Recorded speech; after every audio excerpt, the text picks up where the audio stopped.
One of the main factions within the settled systems are the Crimson Fleet, which is not a single organized entity, but a loose confederation of individual pirate captains, all organized under the same banner and based on a space station called the Key, a former United Colonies space station. For years, the Crimson Fleet was considered a localized problem for the Freestar Collective, but in 2330, the pirates expanded far beyond the Crix system and established new footholds in Sagan, Cheyenne, Lunara, and Narion. This caused the United Colonies to officially recognize the Crimson Fleet as a growing threat and commit to eliminating it. Individuals belonging to the Crimson Fleet are recognizable through their display of the Jolly Roger, a symbol that has been embraced as the group's distinctive emblem. Upon enlistment, members become irrevocably committed, as departure from the fleet is exclusively achievable through death.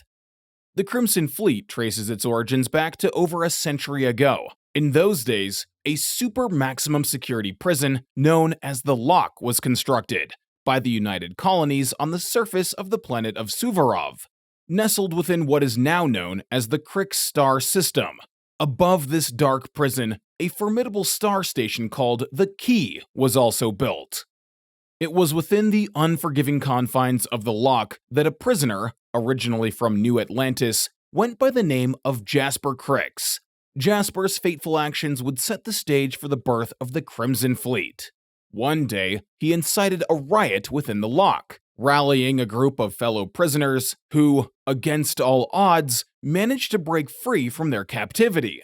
In a daring move, they commandeered several vessels and successfully captured control of the Key. With the Key now under their command, these prisoners established it as their operational headquarters for acts of piracy, and thus the infamous Crimson Fleet was born.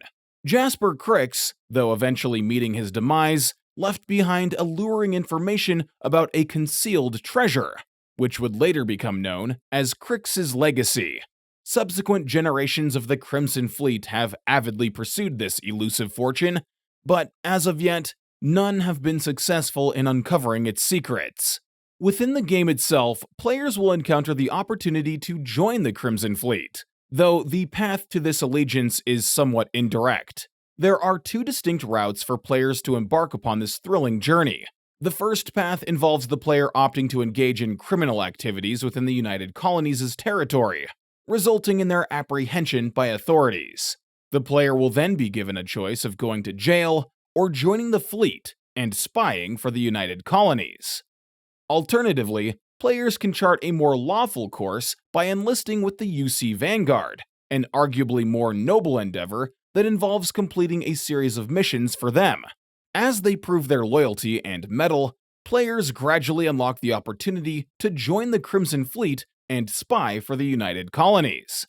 Once the player has joined the fleet, they will get a chance to search for Crix's legacy, and eventually will have to decide whom to side with in the final showdown: the Crimson Fleet or the United Colonies. Thank you for watching. I hope you enjoyed this short video on the Crimson Fleet. I very much look forward to making a lot more videos about the lore of Starfield in the future. Please feel free to make topic suggestions for future videos. Take care.